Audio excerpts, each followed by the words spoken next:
What's up, everybody? Welcome back to the Monday Night Wave, or my bad, the Monday Night Wave, your favorite wrestling podcast, available on Spotify and YouTube, by the way. I go by Jay, your host, aka the Lonely One, aka the producer, aka Beats by Jay. The babyface is babyface, you know. But with I'm nothing like my host. You know what I'm saying? I ain't got the juice like that. So for the one time, I'm gonna pass it off to my man Hero. Go ahead and take it away from here. He is a wild card. He is the king of gorgeous. He is Mr. Sexy Ass Lottery. He is Hero, and I am he. And Lone Briscoe, I got a question for you.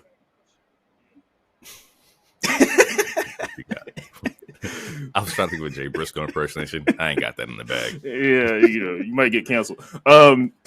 What do you want to pot about? It's a great day to pot about wrestling, people. We got a lot of wrestling to talk about this week, man. Blood and guts happened this week. We got Liv crying on TV. We got a Samoan werewolf going fucking ape shit this week. It's a lot. We got a lot to talk about. Let's get into it. First things first, we got wrestling news. Yes. Ride the wave with us. The wave yes, news. Right. The news wave or some shit. We'll figure it out. Brandon. We'll figure it out. First thing I got is this week we found out that Bobby Lashley is expected to leave WWE. At this point, anything can happen. He can kind of resign if he wants to, but the way the news was going, the way the news was portraying it was that it seemed like he was released, and then it was like his contract is set to expire in such and such days. Pretty much what we've been seeing the last couple of months. So as of right now, him and MVP. They're still technically on contract, but I guess they were removed from the internal rosters, which was also giving some confusion. But as of right now, they're still under contract. Quick note about this. This makes sense with like the way MVP was like going crazy on Instagram and in the comments and shit like that. He knew what the situation was. I saw some shit where people were like, how could you fumble Bobby Lashley? And I'm like, WWE did not fumble Bobby Lashley. Like, no. And it's funny. The picture that everyone was using was a picture of him with the title around his waist, talking about it was like, how'd you fumble? It's crazy. It's like he's the champion in the picture you're using. Like, what are you talking? That's what I will say. Like, they didn't fumble. Bobby has 2 WWE championship like runs. He has ICs and United States. I'm not too sure Bobby had a tag in like recent memory to me. I can't really remember. But Bobby was heavily used. And Andre the Battle, which is whatever. But yeah, he won that too. Yeah. He's heavily used. Will I say that you could have maybe missed out on some potential that you just didn't explore, Bobby? Absolutely. But as far as like fumbling him, no, Bobby was not fumbled. Bobby was a legit like mid to main event like kind of player. So I'm excited to see like what he wants to do with his potential. We're hearing that he wants to get back the Hurt Business in some kind of capacity. If he does leave WWE, him and MVP will be out. Shelton's already out there, so you could probably still do that if he wanted to. So it's a possibility. I want to see them happy. He says that the rumors is that like he will continue to wrestle, so that's cool. If they want to do the Hurt Business again somewhere in TNA, AEW, New Japan, it don't matter to me. I just want to see them boys on TV. Because I I'm a fan of the Hurt Business. Like I think that the potential there wasn't utilized, perfectly. But if they feel like they can do that somewhere else, go for it, man. I'm all for it. Yeah. Yeah, if that's what they want to do, then do it. I don't even want to say I'm on the fence. I'm kind of neutral on it. I could care less if he resigns or if he goes. He's a good talent, but like to me, there's nothing that he can do that we're not seeing that Braun Breaker can't do right now. Or there's other people too that I can name drop. But yeah, as long as if he's happy and MVP's happy, and I think the Hurt Business would probably be more successful in like a New Japan or a TNA. That's not the shit. That's not the shit on AEW. Just like they have a lot of their factions. A lot of their factions just don't like. Besides BCC and the Elite, like most of their factions don't have a crazy shelf life, or they're just not that important. And or like the way that they book big men, like like if you think of Keith Lee or Wardlow or Lance Archer, like they don't really book big Bobby Lashley's body type that great. So, and knowing his personality and like how much money he probably would bring in and shit, I don't know, Tony might have trouble booking that. I don't know. I mean, we'll see. I will say that their trios division definitely needs more teams, especially if a trios title. So I could see that potentially working out, but at the same time, we got to get people on TV and build up these stories, and that's just a whole process in itself.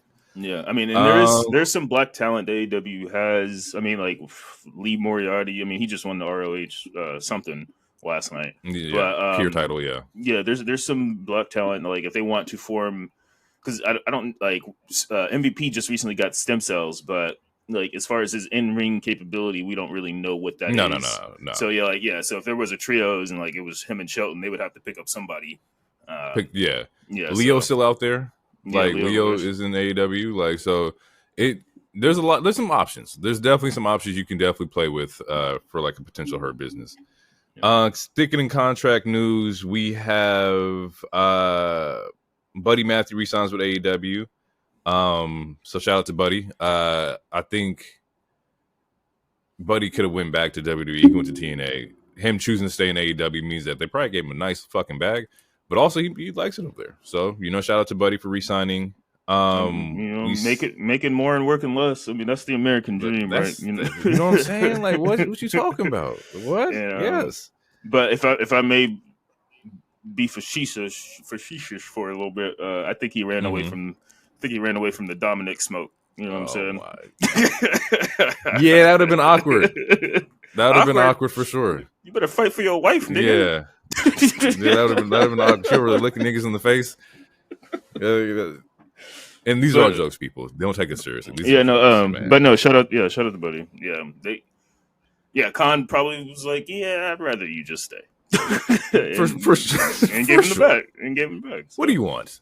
Write it down for me. Yeah, and he's a good. I don't want to say he's a good hand, but he's a good hand. Like he could literally work with anybody. Like anytime they wanted. Like he's one of those pieces, one of those players. Like, yeah, you can put him in a match with literally anyone to either elevate himself or to have him elevate other people. Buddy Matthews is a singles, tag, trios. He's really good in the ring. He's really good in the ring. So. Let's see what else we got for contract news. Beth Phoenix is reportedly no longer under the WWE contract, which isn't that surprising. I wasn't sure she was like on a Legends deal or not, but we haven't seen her since the Edge and Judgment Day feud when she got I think she got glam slammed or some shit. I think it was that I Quit match. I think that was the last time we physically seen her on WWE product. So it's not like super surprising, and I don't think it's anything crazy. She if she wanted to wrestle, she could have wrestled. Like we could have gotten that Rhea match. Right. So I don't know. Yeah, I don't know if she wants to wrestle. It seems like maybe she literally just wants to be a mom or whatever the fuck. So be a mom, just chill out. Maybe be backstage. Like who knows? Yeah. Like I guess everybody's question, like, oh, do we see Beth Phoenix in AEW? And I don't think we see her in ring. I think she will be backstage, of course, because her husband works there. So I'm not expecting anything too crazy out of this news right now at all. Next up on the list, we have WWE ends up signing Delta, which is the Australian wrestler that's been rumored heavily for quite a while now. I got a couple of videos on my YouTube, page where I'm going to check her out. I don't have anything to note about her styles or how she wrestles. I just got to go check her out, do some research. But shout out to WWE for getting another talent that was sought after in that market. NXT's next wave is about to be some shit in the women's division, and they better get ready. Man, it's yeah, about to be nuts. That next, because I think they just did a class picture. That next class picture, like when they're all lined up in the gray shirts, it's gonna be some fire. Like, Oh you see yeah, it, for sure. yeah, For sure. her with Stephanie and Julia and anyone else that they decide to randomly pick up, any of these NIL talents or something. Yeah, that next picture is gonna be fire. It's about to be nuts. We have here Bryan Danielson says his contract expires August 1st, which is technically a couple weeks before All In. And so we don't know what Bryan's going to do next. From the looks of it, I don't think that he's, I don't think he cares too much about wrestling full time. He said that before. He said that this was the talk between him and his wife were like, this was the last like big deal or big contract that he was signing. So, Bryan Danielson may, be off in the wind, for a little bit. I think he still does the part-time thing. I still think it's with AEW. If he does go back to WWE, that'd be fucking insane. Not bad, but just like I would never think that going. But I will say that since Bryan Danielson has been AEW, this has been some of like the most like fun I've had watching Bryan Danielson wrestle. A lot of the matches that he's had has been very fucking good matches, and he has been wrestling a lot. Yeah, based on a lot of his interviews the last year or so, it seems like he's going to do part-time and he's going to stay with AEW. I think Khan is going to pull out the Brinks truck just to make sure that we at least see him every like at a Revolution every once in a while, or right. the next All In or some shit. So I just think he's going to go part-time, which is fine because honestly, to keep it a buck, he should have already been part-time. Like he could have easily had the Roman Reigns schedule and it would have been fine, and he still would have had all those banger matches. But he wanted to wrestle a lot, and he wanted to wrestle a lot of different people. That was one of the reasons why he left, and he wanted to do the Tokyo Japan, Dome, CMLL, like all that shit, Bleed, and all. And that, he has, and he has. So Bleed. That was one of the things he wanted to do. The part-time is fine, and it's also like, what does part-time mean to him? Is it a Roman Reigns schedule? Is it a Brock Lesnar schedule? Who knows? I mean, maybe we'll get a new name for it. Maybe this is the Bryanson schedule, and we'll see. Maybe it's him every 3 months or some shit. Who knows? Seasonal. He just pops up every fall and summer. We also have an announcement from, is it Miko Satomura? Yes. She says she's going to retire next year, which would be her 30th anniversary for like just being a professional wrestler.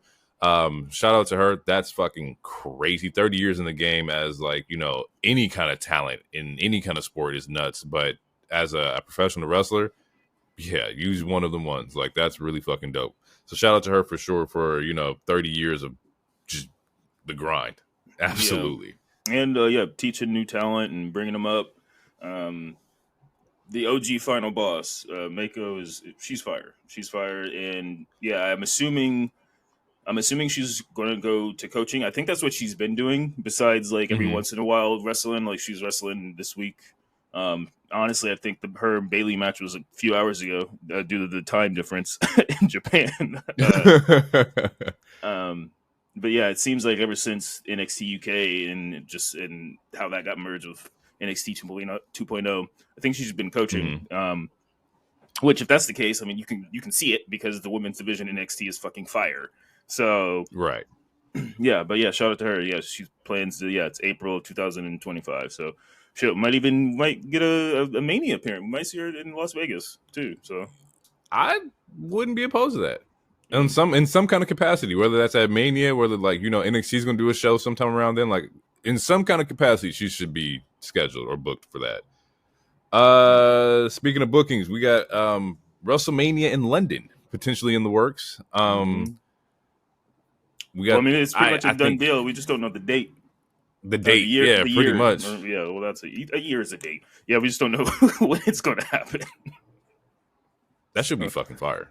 I would be more interested in doing a Mania or being at a Mania in London over a Mania in Vegas. Not comparing apples to oranges here. Just just saying that, like, for me personally, like going overseas into like a Mania would be crazy. I know your ass got something to say. I could see it. Well, you got something sitting in your chest right now. Something is on this man's chest. What you just said is wild. You try to go to if I'm going to go to a Mania overseas, it needs to be a place with some good food. I knew it. It's the goddamn beans and toast. That shit will and boiled meat, bro. They be boiling their meat till it's gray and shit. Meat. Eating gray meat, bro. I'm good. I'm Gucci on that, bro. If I want to eat like it was Game of Thrones, I go to a fucking Ren Fair. So that's just me, though. Oh, that's fucking funny. I'm talking about more so from like the travel aspect, like going overseas and like doing like an event and shit like that. That'd be kind of cool. But yes, as far as like the food wise, I wouldn't. I don't know. I'd become vegan for like maybe like a week. Just eating fucking vegetables and shit like that. Keeping it in the realm of like events. Tony came out and said that he would like to have some kind of WWE AEW like crossover show. He doesn't know if it's possible. But he definitely spoke on it. Let's just play. I guess we all know how this shit's gonna work. It's probably not gonna happen. No. That's just never gonna happen. And I won't say never because shit can fucking change. But I don't see it in the works. In the event that it did, he would have to kiss the ring. See, but like at the same time, like Cody over there like slamming sledgehammers and chairs and shit, like, and now he's the WWE champion. So like shit can happen, bro. Yeah, it can happen, but he literally just called Shawn and Triple H bald assholes like 5 months ago, and then he just called him the Harvey Weinstein of wrestling 2 months ago. Like that shit, and then there's only one con in wrestling. Like he said a lot of egregious shit, and it's not just to say like, oh, like it's not about who's taking shots or whatever, but him personally, him as the owner, he said a lot of crazy shit to where it's like, yeah, we can have the conversation, but there's gonna have to be like, there needs to be some apologies. There needs to, I don't because like the Harvey Weinstein comment, like again, that's and then like that's crazy. And then, like, yeah, Hunter and Shawn are very close friends, obviously. You call my friend a bald asshole, like, I got some smoke with you, bro. Like, so. But yes, nothing is impossible. I just love when Tony says things like this, where it's like, you are the owner of the company. Like, you have, like, he'll be like, man, I would love to have a theater on AEW more. We just can't really figure it out. Or he's like, nigga, you are the booker. You could put her on right this second. You could have her right there. Just. When he says when he says shit like that, it's just weird. It's like when you would see like Biden tweet about like student loans, like, we should like do something about these student loans. It's like, nigga, you the president. Like, it's exactly that. It's exactly that. It's like, well, if I don't get reelected, I'm gonna do this. They can do it now. just do it right now. Like, goddamn. Yeah. I definitely see that. Maybe I'm a slight chance of hope, man. Like literally, maybe 5% for me. It would be dope. I don't know if it will happen. I don't think Tony would take the NXT thing either. Like, you're not about to see me NXT talent. He's not going for that shit. No, he would want to be main roster kind of shit. You're not about to little bro Tony with the NXT talent. He's not taking that. Speaking of talent, if I'm H, like if that's the case, I would send you my AJ Styles or my Bobby Lashley's. You're not going to get like, I might tease a Cody, but you would never get like a Roman. If Kenny was healthy, I would give you Seth just to see Kenny and Seth. But other than that, you getting the Bobbies. You can have Cedric Alexander, or you can have a Legato. But could you? He said Legato. Could you think like about the way the internet would blow the fuck up if you did? I don't know, some kind of like a Worlds Collide event for WWE, and it's fucking Punk versus Jack. Like, just the way the drama would explode on the internet, bro, would be fucking crazy. There's a lot of money to be made there, but there's also a lot of money to be made what you could have done in AEW. Yeah, but I think that with that absolutely with the way that like the internet would work right now, you would have motherfuckers just flipping the fuck out, yo. Oh yeah, no, the first couple hours people would be like, "This is AI. What the fuck? This shit ain't real. Did Drake really say this?" What? No, dead ass. But like if I could get Kitty and Seth, I would do it. Other than that, I don't know, bro. You have to get NXT talent and like it, nigga. If I'm Triple H, I'll take AJ Okada too. You give me AJ Okada, Kenny Seth, like we can work that out. I'll send you Ilya as well. Yeah, there's some options there. Yeah, fucking Ilya versus like Pac. Fuck. Keeping in like the talent realm, Triple H says that Brock can come back whenever Brock wants to. Are you on the side of keep Brock where he at? We don't need him no more, or would you like to see Brock come back? Like it's a very weird situation for me. Like I don't really have a complete answer yet. I keep going back and forth on like whether or not I would like to see Brock, wrestle. Mm-hmm. Where do you stand with this? Like, as of right now, I'm keep him where he's at. Just because, like Brock Lesnar, like when he was feuding with Cody, that was some good shit because it helped elevate Cody. Mm-hmm. To where it's believable that he can fight a Roman Reigns. But to me right now, there's not a lot of talent that I would want to see Brock Lesnar go up against. We already got the Omos match. We already got the Cody match. So it's like, unless I don't know, I would wait a year and then like maybe get it. No, okay, I don't know. It's weird because it seemed like we were going to get Brock and Gunther, and then all that news with the Vince stuff came out, and so yeah, I'd wait a little while. I'd wait until probably Rumble again, and then maybe see if we can get Braun and Brock, as in Braun Breaker, or then pivot back to that Gunther Lesnar match. But yeah, like as of right now, I don't.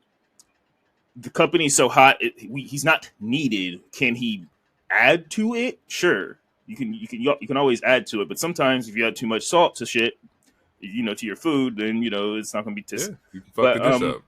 Yeah, he's as of right now, he's not needed. The company's as hot as it's ever been. But yeah, I don't know. I just keep him on the back burner. He's fine. He's hunting. He's with his daughter, doing shit. Yeah, and also the allegation, like you can argue the allegations could still die down a little more. Also, absolutely. So 1,000%. Yeah. All right. So before we get into like the Raw, I have a question before we get into Raw, and it's very interesting for me. Roman Reigns, right, is rumored to appear at SummerSlam. That's what we're guessing it was going to happen and whatnot. Roman and like the bloodline and SmackDown has been like tied. My thing with this is that Roman is a free agent. Is there a possibility that Roman does not go to SmackDown and he goes to Raw? Yes, but I think he only goes to Raw to try to get Jay and Sammy back on his team. And that's where my head was going to. But we're going to see him at SummerSlam, and we're probably going to see him on SmackDown a few times before that Raw trip. Yeah. Do you think the way the story would go is that, Roman goes to SmackDown, doesn't have enough manpower because clearly the bloodline right now is pretty stacked. Like they got members. Roman is going to come in solo with him and Paul and maybe Jimmy. Potentially Jimmy. You're outnumbered here. I think it does kick off the redemption kind of tour for Roman to where he has to build up the trust of everybody around him, especially if this is going to be like a babyface run. And I just don't know how much I want him to lean into the babyface side because Tribal Chief is Tribal Chief. That motherfucker will take you on 4v2. Like, it don't matter. Yeah, I don't think he's gonna go like full like gee golly like smiling baby face. Right. I think he'll be baby face, but I think he'll still lean in towards like the tweener aspect to where like he's still cool. Like he's not like he's not doing the superhero like super white meat baby face as one of the terms is. But the redemption arc I think will be cool. The potential of having Roman and Cody in a tag match. There's so many good things. Like there's so many different match outcomes that can happen once Roman comes back. And and as a good guy, as a babyface. It's funny that you mentioned that. It's funny that you mentioned Roman Cody tag team because my head is like, who closes the show? Do you have Cody WWE champion close the show, or does Roman close the show? I feel like they're both like the 1A, 1B, the alpha kind of like wrestlers in WWE, to where I don't know if you have enough like pride and ego to like, to work with, there to where like, does Cody take a hit? Does Roman take a hit? Roman's about to fucking pop off when he comes back. What does that do to Cody? Which is why I lean more into Roman being on Raw because you can kind of separate the two for the time being. But eventually, that ship is going to crash into each other again. Yeah, well, I think they're going to work together for a little while, and then once it's time for them to finally like split up again for a little bit, that's when we're going to get the Cody Randy feud, and that feud is going to be just as hot with those particular players. Like we know what Randy can bring, and we know what Cody can bring. That feud is going to be hot, especially if it's booked correctly. And while Cody's doing that, Roman obviously is going to need more allies, so then that's when he'll probably try to get Jay and Sammy, or maybe even bring in new help. Because again, that Hikuleo, I swear, I hope I'm saying that right. Hikuleo is officially signed, right? And I believe I don't remember if he's a Tongan or if he's a Fatu. I thought Tala Tonga. I thought that's what the name I seen. I'm not sure though. Yeah, but so there's a whole nother player. Man, and the Rock is still around, wandering, yes. For a potential return. So yeah, man. I don't know if I answered the question. I don't even remember what the question was, but him being a free agent, he's going to go to. I think he's going to go to both shows because he's going to try to. I think he's going to have to be the one to try to patch it up with Jay. It's not. I don't think it's going to be Jimmy. Like even if Jimmy and Jay do get on good terms, I don't think that's going to be enough for Jay to finally, because he's over as fuck. Like honestly, one could argue he should not ever come back, just because it kind of fucks up his story or his redemption, or like his solo arc. Like he's done all this growing to finally be his own person. He's literally one of the most over fucking people in the entire company. Just to go back to help family real quick. You could argue that might diminish his storyline or his story arc as a character. So there's a chance there's a chance Jay never even shows back up. There's a chance where he's like, look, I like you, I love you, I accept the apology, but I'm doing my own thing still. So, I mean, who knows? It would explain the reason why they keep Jay away from like all these big moments. Like, oh, Jay should have won a Money in the Bank. Jay should have beat this person here. Jay should be doing this. But because like y'all not giving him anything, it has to be for this story of, Roman and the bloodline. Like, that's the only way I would accept it, because like there's moments where Jay should be at SummerSlam. It should be maybe, Jay as world champion right now, and then he's fighting Gunther or some shit like that. Like, that's the only way this shit makes sense to me. Yeah, I can see that too. Absolutely. But let's get into it. Monday Night Raw. Let's talk about it. We got the Ring General opens up the show. What you got? Yeah, he opens up the show and he pretty much doubles down on what he said last week. And he was like, man, he's a bum. He's street trash. They were in Green Bay. He's like, oh, y'all motherfuckers is bums too. Leaning into it, bro. He was leaning into it. Everyone's y'all pretenders. Y'all some wannabes. Pretenders. Yep. He said, since Judgment Day likes judging people, I'm gonna judge y'all. All y'all street collectively, trash. Bro. Street trash. Nigga, I was like, oh damn, bro. Bro, turn this shit up, bro. This Gunther shit is great because it's like it's not edgelord, but it's still disrespectful enough to be like, God damn, like similar to what we talked about last week. It's like, I was feeling Damien's anger because it comes off so high smug. Society. Yeah. It's Victorian in a way. It's very like, ugh, you guys play outside. I don't play outside. Yeah, but white linens. Priest comes out with the microphone. You think we're going to get another promo battle, but it gets straight to the fist, straight to the fisticuffs. In the pop, like these last 2-3-ish weeks have like, I mean, it's worked. Like Priest he's a successful babyface right now. Like the last 2 weeks, the pops that he's been getting, the cheers, because we want to see him fucking beat Gunther based off of all the bullshit that Gunther is saying. It's working. Like, it's good shit. It's good shit. At least as of right now. And now I'm fully. If I wasn't before, I'm definitely fully on. I think Priest should retain at SummerSlam. At this point, me too. Me too. Yeah, we need to see Gunther get his up and comings, and then he could. Yeah, then again, he can win in Berlin. So Priest, he needs like another match. I think the J match was very good. But the ones after that were like, the leg thing and the mix up between the kick out and whatnot.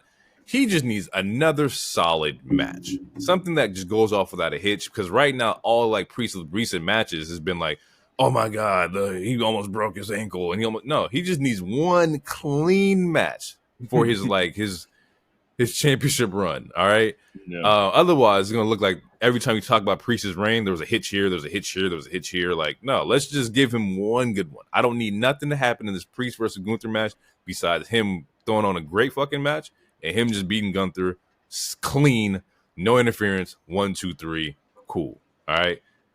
Yeah. Although I did see the rumors were like, they're like, oh, Giovanni may come. No, keep Giovanni's ass away from this. He's on Smackdown. He should be away. Yeah, like, I get it. I understand the story there, but no, I need straight 1v1s here. Like, nothing else. Yeah, I don't know about the interference part, but I would like a match that doesn't have a moment such as him almost breaking his leg or the miss kick out. I agree with that part. I do agree with that part. Which he came out and said, like, he said, I didn't miss a kick out. Like, that's not what that was. Like, so I don't know what the fuck happened there. He says it was not a missed time. He doesn't miss kick outs, whatnot. People are speculating that he just got hit really fucking hard and maybe like he was out for a little bit. I don't fucking know. We'll see when we get that story in the book. Yeah, at this point, everybody's lying. Just stop bringing it up. just stop. Like, I literally, every time I forget that it happened, him or Triple H or someone is saying some shit, just leave it the fuck alone. Like, it never happened. We don't even know. Like, in the video package, you're going to edit that part out. So just leave it. Just stop bringing it up. Exactly. So Priest and Gunther, they brawl until commercial break, and then after the commercial, you still see them fighting. Like, there's a moment of breath where like Gunther's just like pacing in the back. Like, I can't believe this street trash just touched me type of pace, and then Priest comes out of nowhere, and the brawl commences, and then Pierce kicks them both out. But a good strong showing. Yeah, neither of them look weak, man. Again, like the way that they're booking this, it's looking good. Like Gunther still feels like,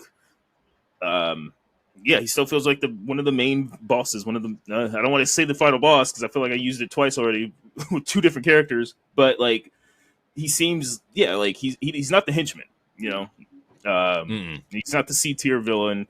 He's probably the nigga that you fight right before you fight Joker, but he's still a big ass villain. So right, he's there. He's there, and Priest. They're making Priest a really good babyface, a really believable babyface. So by the time Finn or whoever portrays him, it's gonna skyrocket even more. Yeah, he's gonna skyrocket, and it has to be somebody that he really like trusts. It has to be, and I don't think like the relationship between him and Finn looks really close right now, so you can kind of see it coming. But let's say it was like Rhea who fucking flipped on Priest, like that would be fucking crazy. Like, yeah, you have to tie the relationship up a little bit between him and Finn. It doesn't seem like they're buddy anyway right now, so you, like I said, we can all kind of like see it coming. First match of the night is Ilya versus Braun Breaker. Once again, this is one of those matches where I was like, let them cook. Yeah, let them go. Couple spots was like, the suplex on the steel post was fucking crazy. Mm-hmm. Like, just fucking insane. Braun had crazy like little gut buster. I think Pat coined his Frankensteiner the Breakensteiner, which I liked a lot. I think Breakensteiner was fucking dope. Yeah. And then it gets to the point where I don't know what move led into her calling off the match, the ref calling off the match. It was a spear. It was a spear. That's what I thought. Yeah, it was like he jumps off the side of the ring and he gets speared. And the way that he sells it, it looks like his head hits the ring. I think it was like, in actuality, I think it was like his elbow. But like the story that they were trying to say was, at least the way that I took it, the story that they were trying to say was that, yeah, it looked like his head hit the ring, ricocheted, no pun intended, off the ring and bounced up and shit. And so they had to call a TKO. And Braun is the number one contender. It's dumb ending. I mean, please, bro. I don't know. Like between what TK did with Ospreay and MJF and what Triple H is doing with Braun Breaker and all these fucking interferences and shit, like there has to be a fucking middle ground, you guys. Like, if you don't want these people to beat each other, you like draws and technical knockouts. It's irritating as fuck. But like, I get that sometimes you have to do them. But man, I don't know. Find a creative way to do it, or at least a more creative way. Because him faking or him acting like he bounced his head on the fucking ring is scary, and it's just, it's not. It was like, I don't know. It was underwhelming.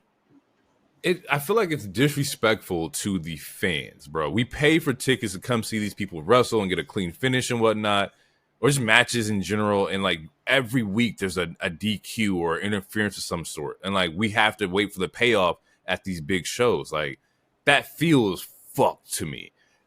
Give me something at once in a while, like let me watch a match and be there live and be like, okay, I know it's going to be a start to finish kind of match. And like just be okay with it, because now it's just like, okay, well, we don't think this crowd is worthy of this finish, though. Let's save this for one of the big 4 pay-per-views, and let's just, let's do Ilya versus Gunther at Survivor Series. It's like, bro, like, goddamn, give me something. It's okay to run shit back sometimes too, especially in WWE. I would much rather see it in WWE. Like, yeah, and also like you got me on those.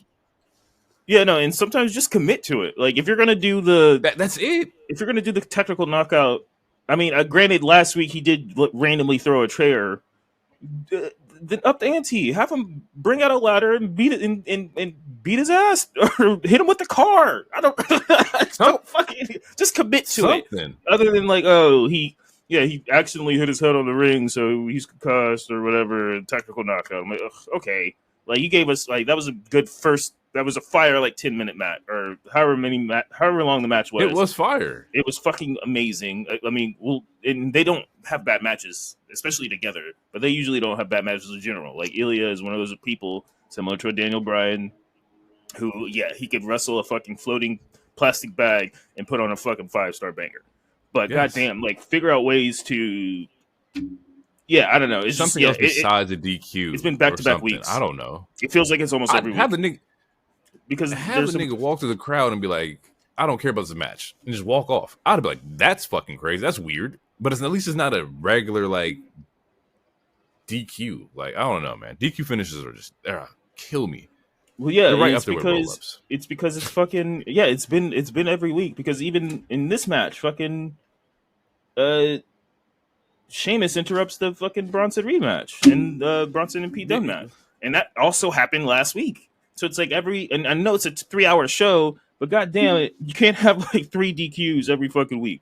It's very similar to AEW, like how every match used to end with a brawl. Like You can't every match should end with a fucking brawl with 30 people fighting. You know, like, yeah, you got to switch this shit up.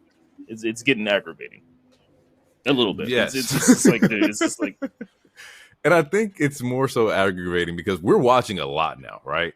So we watch a lot of wrestling every week, and so like we're seeing the similarities, or in like last week and the week before and whatnot. So we're like, y'all not really changing shit up. Like, please give us something different. I'm pretty sure it's been 4 Raws in a week that has had 2 matches, specifically with these same like 6 characters all in the fucking same. Yeah. It's like, what is going on? Yeah. Let's see. Moving on here. We get a JD segment, which it's. I want to talk about it real quick because last week Dom tried to fight Jay to stick up for Mommy. Didn't pan out well. Mommy didn't even want that match to happen. Nope. And this week it's very similar to where like Rhea's like, I said not to fight Jay. Like, why are you guys keep trying to fight Jay? You see Finn kind of being the devil's shoulder on Dom.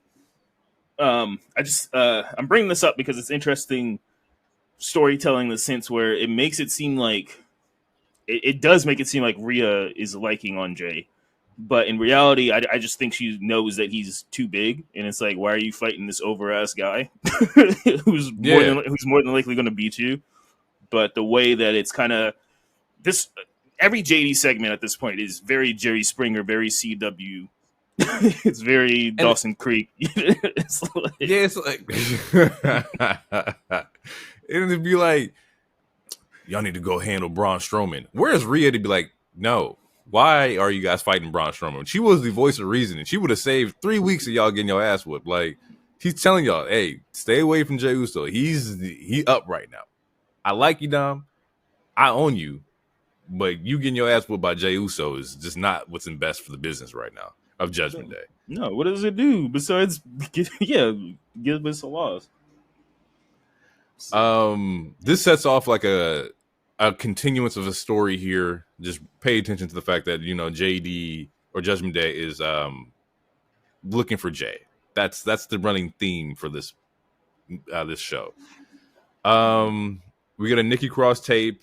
Just briefly, like, people are lied, they ignored you, they watch you suffer. So we're definitely getting more character tapes for the White Six, which I'm all for. I need to get a White Six shirt, by the way, too, or a hoodie. I prefer hoodies. We then get a Punk promo. Yeah. CM Punk is here. He calls out Drew. He says he's healthy. He's 100% cleared. Yep, it's time to catch these hands. Yep, come on down to the ring. Yeah, and he's taping up his shit as he's doing it. That shit was fire to me. That shit was hard. Yeah. It's like, I'm ready to go. Yeah, Drew comes out, and people. This is when people, security and producers starting to hold Punk back and shit, and Drew's just egging him on. And Pierce is like, and Pierce comes out and he makes it official, but they can't touch each other until SummerSlam. Which Drew, at this point, he's acting like he doesn't have a problem with. He's like, well, I've waited this long. I can wait a couple more weeks, whatever. Which is crazy. Yeah, which is crazy because, he did literally, You've been on this nigga's neck. For real. Like, 2 Smackdowns ago, whatever, you took his bracelet. And fucking, bro. Or no, that was before Money in the Bank. But, yeah. But so, yeah, now the rumor that came out, Adam Pearce makes it official because essentially he's like, it seems like, you guys got a problem, but also you guys have a referee problem. And to solve this referee problem, Seth comes out, and essentially Seth is announced as a special guest referee. For the SummerSlam match. This is, I don't know where this is going to go. I don't know who wins this match, and I like that. Yeah, it goes against what I was predicting or saying. Like, I think the first match should literally just be 1v1. This technically still is a 1v1, but yeah, 1v1. I think Seth as the authority figure with the referee, it changes a lot. It makes it to where it can be booked it can literally be booked very chaotically, or he can play straight down the middle. until because people were comparing this to Bret Hart versus Undertaker with Shawn Michaels as the referee, which I need to watch that match in its entirety because I was a little too young at that point. But yeah, like the match he could start off the match by just curb stomping both of them and saying "fuck it." See, and I was gonna say that I was like, he could really do that, but I think more so, or he plays it down the middle. Punk. I think Punk is the one where he gets it. Like, I think the Drew Punk is a placeholder for, like we've been talking about, the bigger story, which is Seth versus CM Punk. Let's say Punk gets the 1, 2, 3 on Drew, and as he's laying there, Seth just comes out and just fucking curb stomps him and walks off. Like, there is still business that needs to be done. And remember, he said consequences. All right, your actions have consequences. Mm-hmm. We gonna figure that shit out at SummerSlam. He's not gonna just let this man rock with a win and then walk off into the win. Nah, not this guy. No.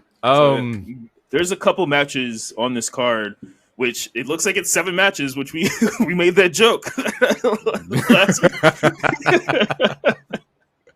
But yeah, there's like 3 out of these 7 matches that were like, man, it could really go anyway. I have no idea how it's gonna be booked. Either way. Yeah. I love these kind of cards. Before we get off of the Punk stuff, this week we find out that Drew is still being Drew when it comes to the social media games and whatnot. And this man posted a picture with Jack Perry, and I fucking lose it, bro. I'm at work and I see that shit, and I was like, nah, he's the greatest ever. When it comes to when it comes to the subs, bro, like, he's the greatest ever. Like, the shirt, I prayed for this. When it comes to social media hate, Drew McIntyre kills it, bro. It was great because did you see Kenta? Did you see Kenta add a picture of him? Yeah, the Kenta with the picture. Yeah, I saw that. Like, I love that shit, bro. That shit is so fucking dope. I also think that, like, the reports came out that they're green lighting everything between them in this feud, and it made me feel how you felt when you were talking about the Ospreay Swerve thing. To where, why do we need to know this? Let it just be what it is. Like, I don't need to know that this is okay between Drew and Punk. Like, that takes away from the heat aspect. Me as a fan still loves it, but me as, like, an adult is like, bro, like, I don't care. I don't care if this is real. I don't care if he likes him or not. Just let this rock, bro. But shout out to Drew. That was great. The man knows how to rock up social media. Next thing up is that we got the Divide and Conquer for Jay from Judgment Day. Dom runs into Liv. I just wrote that as a note. I can't remember exactly what happened between the two of them. They just talked. Yeah, it was just like a quick talk. And then as Sammy's doing his promo for Braun Breaker, he ends up saving Jay from Judgment Day because Jay was out there fucking getting stomped on. And then that's how we end up getting, like, our main event of the night, which is Sammy Jay versus Judgment Day. Mm-hmm. I would like to say that Otis during that jumping, when Sammy comes to help, Carlito's like, abort. Abort. That shit is hilarious. Yeah. Carlito, we talked about last week, but Carlito as, like, the additional member in Judgment Day has been working. Like, he brings the R-Truth factor right now. And not saying it's complete, like, comedy, but he just has these funny fucking moments, man. We get the New Day Final Testament match. That's fine. We then get Otis it gets jumped by the Creed brothers. Or Creed brothers and Chad. Gable comes out, pretty much says, you tried to do your own thing and you lost with Xavier. Join us, come back with us, because Wyatt's sick, could be coming after you guys too.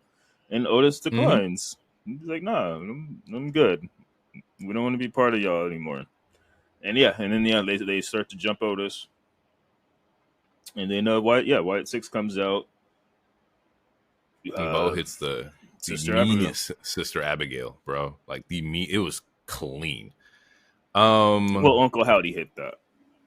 Uncle Howdy. You're right. Correct me. Yeah, you are right. We got the Rhea Dom promo. You want to take it from here? The illustrious Rhea calling out fucking Liv and telling her to get down to the ring, Yeah. You want him, come get him. I'm like, oh, this is really cuckish. Like this is. I don't know. I'm not. I wasn't feeling that part. It was giving the abuse victim full, but it's like I know you, mommy, but damn. But come yeah, get him. Yeah. Again, very very fucking Jerry Springer-ish. Liv comes from the crowd. Yeah, she's talking to the crowd, and we get a split screen, which was cool. So you can see again, very men. I didn't even think about that. You are right. The split screen makes it very Jerry-ish. Absolutely. Yeah, or Maury, like all of it. It's just all of it. Yeah, Montel, whoever. All of it. And yeah, I mean, pretty much Liv is just like, he really likes me. And Rhea's like getting upset every time Liv pretty much says something about Dom liking her or whatever. And it's like, well, you egged this on. You told her to come and get him. Like, I don't know. It seems counterproductive when a spouse does that. Like, oh, you want my man? Come get him then, and then be upset that she came and get him. Respectfully, it felt a little diva era to me. It was like, what are we doing here? I get it's entertaining, but this felt very like counterproductive to the storyline. And the only reason I feel like we talked about it last week. It seems like Rhea is not for any physicality until SummerSlam. So they got to do shit to make this interesting and build the feud up. But Dom pretty much calls her Liv an idiot, and he even says it in Spanish. And it's like I don't know how to get through to you. I got three words for you. The I hate you. Mm-hmm. And he says it multiple times. You ruined my life. Now for all my this I don't know if people understand what happens when you fuck with like crazy women. But for all my non-black people out there, if you ever watch a movie called Thin Line Between Love and Hate, it does not work well for you. Okay. No. So with that being said, Dom, you're in for some shit. I better see Dom bloodied up next to a trash can next Raw because Liv done fucking hit him with a spike bat or some shit. Yeah, jokingly, of course. There needs to be something. Speaking of that, no, this is giving. It reminds me of Obsessed with Beyonce and Idris Elba. Yeah. But we can't do a Liv drugs him angle, unfortunately. It's not good optics. That would not go over well. No. But Dom makes Liv cry, and that's pretty much how it ends. And he wins Mommy's favor by breaking this other girl's heart. And she licks him in the face to reward him. Yeah. Yeah. Yeah. That's it. After that, we get the main event. And it's Sammy and Jay. They come out. They come through the hallway entrance with the crowd and come through the crowd. Man, just hyped as fuck. And seeing him and Sammy do it makes it so much. I mean, it just made it so much better. And just seeing them team up again, it's just like, man, exactly. Which I saw some theories like this is them hinting at the bloodline reunion, the fact that they're teaming up right now or some shit. So who knows? Maybe that's a possibility. Maybe the catalyst is I only do this if Sammy's here. I don't trust you, but I'll trust Sammy to have my back, kind of thing. Jesus, goddamn fucking Terminator 2 biking ass motherfucker, bro. Fuck. And it's my MAGA neighbor. Surprise, surprise. Who would have thought a MAGA has a chopper that sounds like a goddamn assault rifle? Jesus. Scared the shit out of me. It scares me. It scares my cats. Right. It got me. I was like, I thought I live in a nice neighborhood. Fuck. So yeah, I think the catalyst will be that Sammy or Jay only goes to work with Roman if Sammy's there. And I think that would be really fucking a good little spin to it. Yeah. About the match in itself, like you said before, it was nice to see them back together because their chemistry is A1, bro. Their chemistry is like so fucking nice. It also did further like make me think that this is going to be a thing because Sammy faces Braun at SummerSlam. I think Braun gets the IC and I think you just got to let him run. This frees up Sammy to where he can go and do his thing. But what also kind of solidified it for me is that they did a 1D. Yeah. Like, Sammy and Jay did a 1D, and it's like that. We all know that's an Uso move. We know what the case is. We know what that is. So to just throw up more foreshadowing that, hey, pay attention to this. This may be where the story's going. Yeah. As far as the ending, you can take it from here because clearly I did not remember how this match ended. I thought I did. And they won. We talked about a pre-production. Was it? I don't know. Did they win? They might have won off the 1D. I don't remember how they won. I thought so. Yeah. But they won, and then they yeeting with the crowd and whatnot. And then Braun Breaker comes out of fucking nowhere and spears the shit out of Sami Zayn. And then just like smoothly slides out the ring as like Jay's turning around. So Jay's like, what the fuck just happened, essentially? Good shit. But yeah, Braun came out of Breaker came out of nowhere and like fucking went through, speared him. So the beef is still continuing with fucking Braun Breaker and Sammy. Like, that's going to be a thing until SummerSlam. Before we get into AEW Blood and Guts, we're going to take a quick break real quick, and we'll be back in a bit. And we're back, people. It's time to talk about AEW Dynamite Blood and Guts edition. Show kicks off with someone sabotaging Ospreay's truck. He ends up stealing the announcer's truck or the interview car because somebody put a knife through his tires to try to prevent him from being at the show. We then have MJF open up the show for the crowd. I don't know where they're at. I didn't take note of that. I should have took note of that. There's some key moments in this promo where he says that he's waiting for the right moment to go at Swerve. Like, he ain't forgot about his AEW championship. He's waiting for the right time, right opportunity. He ends up calling these the people unpatriotic and treasonous. Mm-hmm. And then unveils him and Gunther going to the same school right now. Unpatriotic and treasonous. Yes, but Gunther is across the pond just like Willie Boy is. It's pro America over here, bro. You know the Olympics is going on right now, nigga. You right. USA, nigga. He unveils the American Championship and then drops the American flag with his faces in it. And I was like, this is how you do it. If you're going to use the you people gimmick, do it against the guy from London. I'm fine with that. Yeah. That works for me. I'm okay. Lost the war to our great country.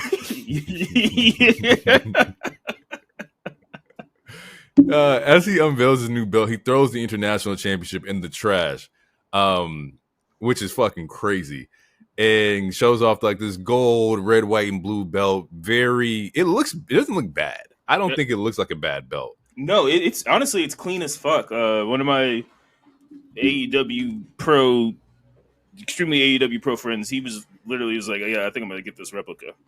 The title's clean as fuck. The only nitpick I have is that it kind of looks like the state of Texas.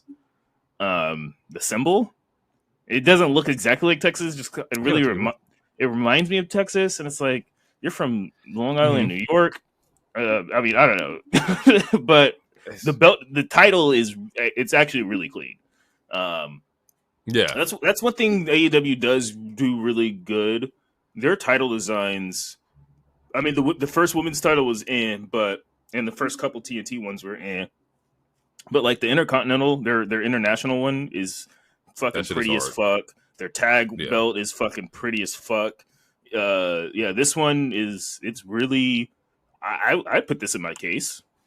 Honestly, it looks dope. I'm not mad at it. As the promo's going on, Ospreay shows up to the crowd. MJF takes a beeline out, not dealing with that today. And then we get Ospreay wants to settle this at All In. So it's confirmed we get Ospreay versus MJF for All In. And I'm assuming this is for the International Championship or the American Championship. No. In the promo, he said international. So that made my brain go, okay, because, well, one, I was already upset that we're getting the repeat this fast, because honestly, the first one should have just happened at Wembley. But then again, we talked about it. They need ratings, yada, yada. It was the 250 episode. You got to do something big. But again, I asked the question, what the fuck are they going to do at this Wembley match that was not already done last week? Because they won an hour. I don't think they're going to go an hour at Wembley. Right. So the bar is set high. So they're the two good guys. They're two young talent, great talent, dare I say. I think they could meet. I feel like the crowd is going to fuck with it regardless. And I feel like the fans, their diehard fans, are going to fuck with it regardless. But for me, I'm just like, all right, what are you guys going to do that's going to be different from what I saw? Because it's only it might be a month between the two matches, so there's that. But the thing that has because I fully believe Will is going to win this match because I don't think you beat him 3 times. That would be wild. That would be crazy. That'd be wild. Nuts. Especially now it's a home turf one, right? So Will goes over. Will wins. He gets the he gets their Intercontinental title. Mm-hmm. What do we do with this USA title? Because Khan loves title. This company has a surplus of multiple belts. And that's not even me trying to knock it. This is a really good title, but it's like, how do you book this thing to where Will wins, he takes the international title, and then what MJF just shows back up is like, well, fuck that. I'm here for America anyway. I just talked to Khan. Now this is official title. How do you book that? Like, how do you? Because otherwise, why did you get this title? That is not a cheap title. Titles aren't cheap, especially the good ones. And I know I follow the person that they go to make belts. I mean, most people go to him to make belts. I think it's Belts by Dan or some shit like that. So it's like, yeah, man, like, what do we do with this title then? Like, are you going to treat it like the FTW to where it doesn't mean shit? Because that would be working backwards. Right. And then it's just if you don't do it that way, if you do it the way I just suggested, it's not even suggestion, it's a guess. It's like that it's that stupid booking. It's going to be stupid, but they'll be able to recover it maybe after 2 weeks. But it's like, yeah, like I feel like what's going to happen is, yeah, Will's going to win, and then MJF either next week or the week after is going to be like, well, this is an official title belt. And this is the U.S. title now, and I'm going to make this title prestigious because of America. And I'm like, and I feel like that's the route we're going. I think we're going to get JBL MJF right now, and that's kind of what it's feeling. Oh my god, that's fucking nuts. MJF JBL is nasty. I mean, that's already what he's been doing. I mean, that's this whole promo was, it's fuck the UK. That's not good. Okay, so this is because of that question. I'm thinking about, like, how would they do this, right? Because you don't unveil a show, opening the show, and unveil a title to not use it.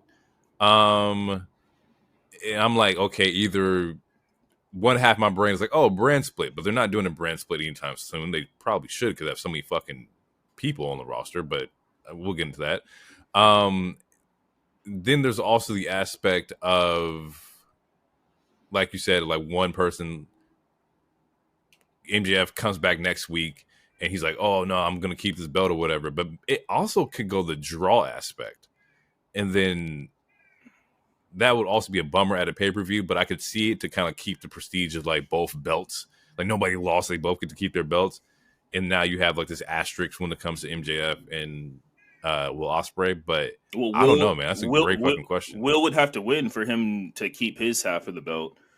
And then also, like, the story with Ospreay is that, like, the 2 matches that he's only lost because he refuses to do the Tiger Driver, which he's probably going to do the Tiger Driver at Wembley. The other option, you're at home, yeah. The only other option is that Will wins and he keeps the US and he just keeps it the US just to make MJF mad. That's the only other option I can think of at the moment, because we're talking right now, we're spitballing. So, like, to me those are the only 2 options. Like, either you split the belts and Will wins because you don't want to beat him 3 times, so then MJF just keeps the title, and then now this company officially has a U.S. title because they don't have a U.S. title. They don't, but I thought that's what, like, the whole, like, was the TV or TNT title was. I thought that's where, like, It's just their mid-card title, but it wasn't like that was the title for it's similar to TBS. It's like it's the title for the show or the cable station that they were on, but it was never their. Right. They never labeled it like, oh, this is like it was labeled as the mid-card title. There was the AEW championship, and then Cody made the mid-card title because he couldn't go after the championship based on bad booking, and he signed a contract or all this. Oh, it's bullshit. So I can see them keeping this title. And the only two ways to keep this title as of right now is either Will keeps it just to mock MJF because MJF has been mocking his home, or they just both keep a title. Yeah, I don't know. This is gonna. I have no idea what they're gonna do with that. But you are absolutely right. What's the goal here? What's the angle? After the promo, we get Jericho versus Suzuki. That was just chop fest for like 7 minutes, and I'm not joking. We then get Stat attacks Willow. That sets up an eliminator for the CMLL women's title. We then get DMD versus Shida. This is probably I think like the third or fourth time facing each other, and the chemistry was there. I think this is the perfect person to open up Britt's like in ring, like debut, because her and Sheeta have been working with each other like forever. Britt looks good, not as sharp, and I don't expect her to be sharp, especially after 10 months. Like I'm not looking for you to come back and be fucking great, but she looked good. We then get after the match, we get a CEO appearance, denies Britt's challenge for the title, for the TBS title, and this sets up the debut of Camille. We finally get Camille on AEW TV. She is here, and this girl's big as fuck. Like the Brick House, I think is her like nickname or some shit. I understand. She came in and did a fucking torture rack with a Blue Thunder bomb like combo, and it was fucking clean. Like I ain't seen a torture rack in a minute. I used to do that shit like my cousin's little brothers, and I was like, damn, like that's what this should look like. You just pick up a fucking 6-year-old and start fucking jumping. I do it. It's a very intense move. I do it to my cats all the time. That shit looked like it hurt. Man, that shit was crazy. Shout out to but Camille is here. Shout out to her because there's been online uproar because she's been signed for. I want to say she's been signed since February. Yeah, I want to say that it's been months. It's been a long time, and like she was posting like every once in a while she'll say something encrypted like hopefully soon, and it's funny because I want to say it was last week. It was either last week or the week before. Tony in one of his random like comments where it's like, well, you are the booker, my guy. He's like, yeah, I'd love to have Camille in. Just looking for a role or something weird. And one of the things and this was from Fightful that I remember seeing it, and it was like, oh, we might have her as a bodyguard. So it's funny that 2 weeks later they have her as Mercedes Heater, her bodyguard, her Diesel, shout out. She's finally here. I think her getting heat based off of just being attached to Mercedes is going to be good for her character, I believe. If I had to nitpick anything, if I remember correctly, her hair used to be blonde. So then her showing up with the color, I was going through her page because I follow her, and I remember her being blonde this whole time. And it looks like recently she just did her hair this color. So I just find it the reason I'm nitpicking it is because to me, for people who don't really know who she is, like you have to be tapped in. Like if you never watched NWA, then you're not going to know who she is based on unless you just heard the chatter online. So I feel like you should have debuted the way that you looked so that people would automatically know who you are instead of like because even the TV audience is like confused. Like Taz is like, that's like you hear him like literally snapping his fingers to think almost. He's like that's Camille. Like it's like so. Yeah, if I had to nitpick anything, it's like you should have just showed up the way that you normally look, so that people who might know you just from a random YouTube from a year ago or something like, oh, that's Camille. But that's neither here nor there. I'm glad that she showed up. And they This match is officially announced yesterday at Comic-Con. Comic-Con, yeah. Yes, when Mercedes interrupts the AEW panel and her and Britt almost scrap, and Camille was with her as well. They were dressed as Poison Ivy and Bane, which is another weird thing. It was hard, but it's another weird thing. Like, you're a new signee, and you're like, the second time we see you, you're wearing a face mask. I don't know. It's just weird. To me, it's just not smart. But it is what it is. Whatever. But yeah, the match is officially announced. So yeah, we will be getting the DMD versus the CEO. And now Camille. Yeah. She has a heater now. Cool. So Mercedes has a reason not to wrestle every week, which I'm not saying that she should wrestle every week, but I feel like the TBS title was one of those titles where you, similar to TNT, where it's supposed to be like the open show case type of title, but seems like they're changing the format. That's fine, whatever. But yeah, Camille can get some action as the heater, so that's good. And I think like the bodyguard role does a lot of superstars well. The people who's in that bodyguard role usually get the chance to like shine off and like to have like their, you know, their moment. Like, you know, thinking about like the Batistas, you know, thinking about like, and no matter how you may feel about it, he definitely had a heater at a time, like Wardlow. Like, yeah, they just can't book her like they did Wardlow. yeah, can't do that. And I don't think they will, because the women's division has been a little bit better, and I like the women's division a lot. So yeah, I think Camille next to Mercedes is definitely going to set up some kind of like event or wrestling match between them at some point in time. Hopefully, I think it's gonna be great. I want. This kind of goes back to like, you know, what is she the CEO of, right? And I think this is the build for that. I think she has her bodyguard. She's gonna find, you know, whether or not her tag team men or whatever. Like if you put, I don't know, like Mercedes, Camille, and then she had control of like a men's tag team, maybe. If she was like the manager or like the boss or CEO of like Private Party or some shit like that would be fucking dope too. But yeah, Camille's here and we got some stuff to look forward to. We had a promo backstage between Team AEW, and like you see the tensions are rising because Darby does not care for Swerve at all. He's like, I get that you're the leader, but don't forget about the beef that we had. And a lot of them, actually, the source of that promo was like, yo, you are the champion, you and our team, but you did some fucked up shit to us, and we don't forget. So a lot of the people of Team AEW got it out for Swerve. After that, we get the Mariah May arc. Okay, now, about that though, do you not find that weird? Like they've been on the same page for like 2 weeks already, and then like the day of the show, like 30 minutes before the match, now you guys want to be like, you know what? I remember having beef with your ass. You know, I don't really like you right now. Like, y'all been on the same page for like 2-3 weeks, and now you want to bring up some shit.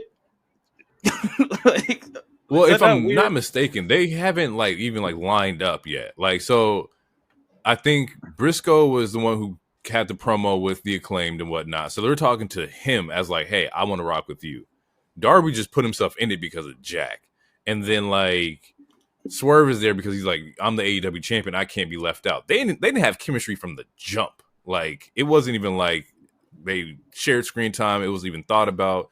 It is a little interesting that now we just now bring this up. But like, I'm pretty sure they rip. Yeah, but I'm pretty sure they did share some screen time last week because like Jay brought Swerve with him to be like, yeah, it's cool or something like that. Yeah. And like, they probably should have elaborated that last week too. Like they should have been like, hey, I will join you, but I don't like you kind of thing. Yeah, I just feel like they should have did this last week. Doing it the day of the show. It's just like, oh yeah, it almost seems like, oh yeah, we forgot to be like, hey, let's just show some animosity sort of that we don't trust you that much. Right.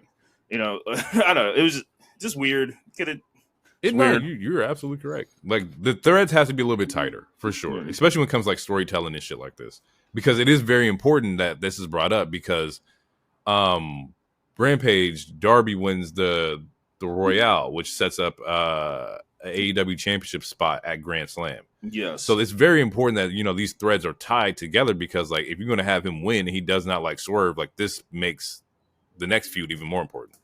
Which I think is, which now you brought that up because I had that in our news thing. Okay, I need to know when Grand Slam is, but he gets a title match at the end of this night. So now he has 2 title opportunities coming up. It's just it's like double booking. I mean, it's long. Like like Tony's finally doing long-term booking, but he's also double booking things at this. Like, because the spoiler, Darby gets a title match at the end of Blood and Guts. We'll talk about it. And now he just won a battle royal last night. Which another random thing. Why are you having Rampage? I know it's the Saturday or the Friday night show or whatever, but you're having it at the same time as your ROH pay-per-view. You're taking off eyes from both products. It doesn't make any sense. But anyway, now he has an opportunity for the world title and the TNT title. There's a chance that he can be a double champ. I don't think it's going to happen, but there's that chance. Exactly. That's the reason why I wasn't too sure about it, because now I'm sitting here thinking there's no way Darby's gonna be a double champion. There's no fucking way. So he's losing either one of these or both these opportunities. And at that point, I feel like it's a waste in the booking, because if we can kind of predict where this is going, or even have a stronger sense of where it's going, it's kind of useless. But at the same time, who's to say that Swerve's gonna be champion by Grand Slam? Yeah, that's true. We don't fucking know. That's true. We get the Mariah May arc and the new debut of Mariah May. This match was it was not a filler match, but it was definitely one of those just a statement of who she is. She comes out with a wild fucking drop kick though, immediately just kicks a chick in the chest. But the story here is that it was a Boondocks straight evil grandpa kick to the chest. It was fucking crazy. It was. What new debut character? What is this new character? Because to me, it looks like the same. You see what I'm saying?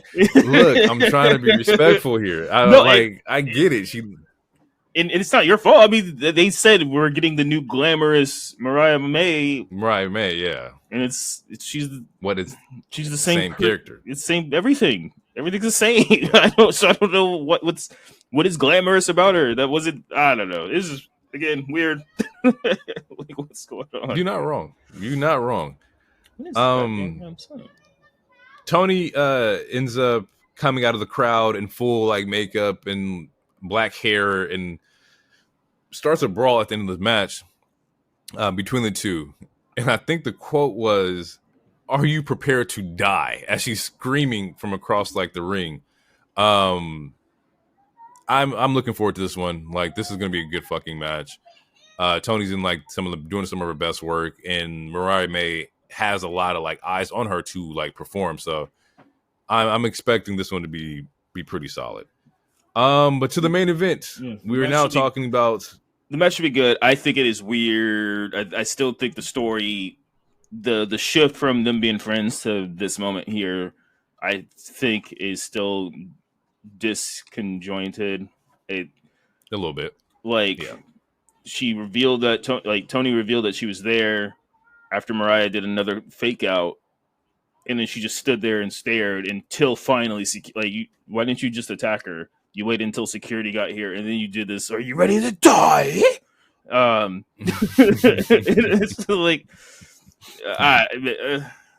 I don't know. You should just beat the bitches. Again, I'm still the proponent that it should have been swapped. Mariah May should still be the face. And even then, they could have waited until this week to do the attack.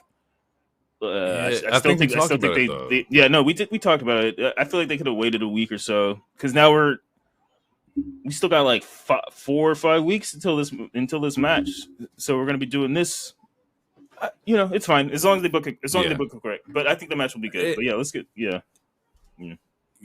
just getting off of that real quick. Is that we saw the tester. We saw that. What does Tony look like as a heel? And that was the Deeb match, and they were still not fucking with that. So I just think that there's no way that you could turn Tony into a fucking heel. The crowd just loves her too fucking much. It's insane. I feel like beating. If they would have did, if she would have did to Mariah what Mariah did to her, I feel like that would have been the way to do it. Similar to when you said if Rhea was the one to turn on Damien, that's the only way that she'll ever be booed. I don't think they want her to be booed, which is why she's a babyface now, quote unquote. But if they did want Rhea to be booed, if she was if she was the one to turn on Priest, I think that'd be it. Unless they really hate, unless they like Rhea so much that they say, "Oh yeah, fuck Priest anyway." That's which that's a possibility. He deserved it. Yeah, that's crazy. That's a possibility that people do like. Maybe yeah. I can see it. I can see people liking Tony that much, just as much as they like Rhea, to where maybe Rhea can't do no wrong and maybe Tony can't do no wrong. So that's probably why that should be hard to deal with. It's a good thing. It's a great thing, but it's hard to fucking book and plan around. Yeah. Main event: Blood and Guts, Team AEW, Jack Perry, Okada, Young Bucks, Hangman Page versus Acclaimed, Jay Briscoe, Swerve, and Darby Allin. Darby and Jack open up the match. I'm just gonna let you know right now, this is typical AEW fashion. A lot of blood, trash cans, extension cords, thumbtacks, the whole nine. Anything you can think of in this, it's probably in the match. The only thing they didn't have like a ladder spot, but they did have a high flying angle in here. Something to really mention, like I said before, the thumbtack spot was crazy because they threw thumbtacks in fucking Max's mouth and then super kicked him, which is fucking like nuts. One thing to note is that Hangman doesn't come out when he was supposed to come out in this match. Like they're ready for him to come out. At this point, all four of Team AEW or Team Elite is in there, and he's nowhere to be found. As soon as Swerve's music hits, this man is on timing. And I like that. I do like the element of like, we're never going to like each other, and I'm always going to hate you. So I'm going to squash your moment anytime I get the chance to do it. I like that level of haterism. And they're definitely foreshadowing Hangman versus Swerve at some point. Like, or he's going to be the CM Punk to Swerve and always kind of like sabotage his man's like, matches. Hangman handcuffs Swerve to the cage. And the match can't continue until he gets in the ring. As a frustrated Matt Jackson is in the ring, he says, if you don't get in the ring, you're fired. And at that point, Hangman gets in the ring. They have words. Clearly, he's not on the same page with the Elite. And I think they're probably going to have some sabotage from Hangman as well, because right now, Hangman just doesn't care about nobody. Swerve gets help from like Jeff Jarrett, Nana, and Billy Gunn. They cut his way through the cage. He cuts his way through the cage based on some pliers that Nana brought in, and then we get the full match. The match can only end in submission or surrender. I was not aware of like the rules for Blood and Guts, so this was very not surprising. But I was like, okay, well, it's an I quit or a tap out kind of thing or kind of situation here. Overall, match was great. I think the match was very entertaining. It's very much AEW-esque here. Like I said, it's just blood and guts. It's just regular like shit that you wouldn't expect them to, or you would expect them to do. Swerve has a dope like 1v4 segment in here. But prior to that, the Young Bucks bring out this box or these boxes early in the match, and the boxes get open and it's unveiled that they have staple guns in them. Mm-hmm. And I don't know if you ever seen somebody get stapled by 5 other men, but that shit was fucking insane. Like, that shit looked like it hurt. And they were all taking their shots. But then post that, he has the dopest 1v4 situation or 1v5 situation where he staples all of them back to back. He gets the Bucks in the head. Jack gets shot in the neck. Okada does his whole middle finger taunt and gets stapled in the fucking finger. And then he gets Hangman in the cheek. So it did make Swerve look like a very solid, like, fucking champion here. What? Oh, no. I mean, we could talk about it, but Okada was the smartest working man in this entire match. Oh, he didn't. What? Yes, bro. I was looking at that. I was waiting for an Okada, like, something to do with blood or, like, hardcore action, anything. And that man stayed clearly away from all that shit throughout the entire match. Yep. I think the hardest part of this match for him was taking the staple to the finger. And that's if he took the staple to the finger. He showed a picture, and it was the smallest red dot you would ever fucking see. Oh, Yeah. Oh, was that in reference to like when I think Jericho posted like he broke his finger and the Okada posted his hand or whatever from like afterwards? Yeah. Yeah. Yeah. As the match comes into a close, or after the commercial break, there's action outside the ring. So they all escape through the ripped piece of the cage that Swerve came into, and we got 4 tables stacked outside. We have a segment between Nick Jackson and Anthony Bowens, where Anthony Bowens takes a mean fucking dive into 4 tables. We get a coffin drop from Darby as Darby's climbing the goddamn cage, and just looks back, shoots a middle finger to fucking Jack. And no, was it Jack? I don't know. I gotta remember who he actually fell through, but he definitely did a mean fucking spot there. And then we get the illustrious Briscoe chair shot to Jack Perry. Mm-hmm. Now, from what I'm seeing is that, like, as we talked about in the news segment, that they didn't like the internet didn't like the spot because headshots are not to be fucked with. Like, trauma is trauma. If there's anybody who also knows about headshots, it would be fucking Corey Graves, who's sitting out because of, said headshots, like the concussions and shit like that. Yeah, ended his in-ring career early. And the post that he wrote, it was cool. It was fine. He was like, this is not supposed to be tribalistic. This is just someone who's coming from experience, whose life or career was literally shortened at the age of 30, I think. Because of this, it's just not a cool thing. And I think it was the memory loss is not worth it. Yeah, and I think it was only up for like an hour until he had to delete it because of the rampant attacks that he was getting because of it, which is just really disgusting, and it's just fucked up to where it's like when they're like they're being very, very straightforward. I'm not trying to be tribalistic. This is not a they versus them. This is not me working for the E or the Fed, as the people like to call it. Like, this is just me, like, from life experience, my personal life. Because a lot of you motherfuckers have never ran the ropes before. I've never ran the fucking ropes before. Like, there's like people like wrestling is. It's not what we see on TV. It's a lot harder than what it like. It's not everyone can just do it, and he's coming from a place of heart and a place of care, because, like, again, yeah, it could, in people's eyes, it could give you CTE. Like, you can bring up Benoit, for God's sake. Like, you can bring up like the shit that happened to Mick Foley during the I Quit match with The Rock. Like, how crazy that spot was. And this is not their first time. This is not this company's first time getting this kind of scrutiny. Like when fucking Sean Spears did he hit Cody in the back of the head with a chair, I think it was, which was fucking wild because you're doing it from behind. Another unprotected chair shot. It's not the first time they're getting this kind of scrutiny or flack or criticism, gimmick chair or not. Which I don't even know how you gimmick a chair. Like, I guess you shave it down or whatever the fuck that means.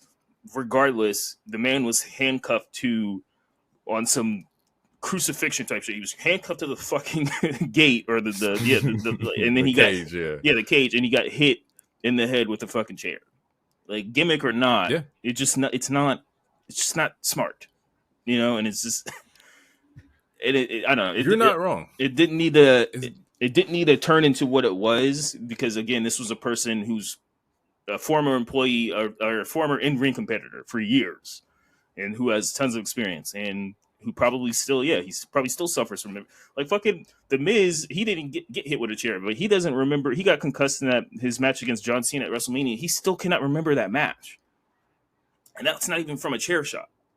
And I don't know. It's just it's wild. I didn't mean to cut you off. But it's just wild. You said everything I wanted to say. I think I had liked the tweet. I gotta remember whose tweet it was, but I think the tweet was something like to the sense of Corey messed up when he tried to bring logic and experience to the internet, and you can't do that, bro. Like, these people are dumb. All they care about is the tribalism and like who's right. And you got people bringing up posts from WWE like, where was Corey when so and so took this chair shot to the head? And it's like, in WWE, it's like, that's not the point. He's probably dork, 16, bro. You fucking idiot.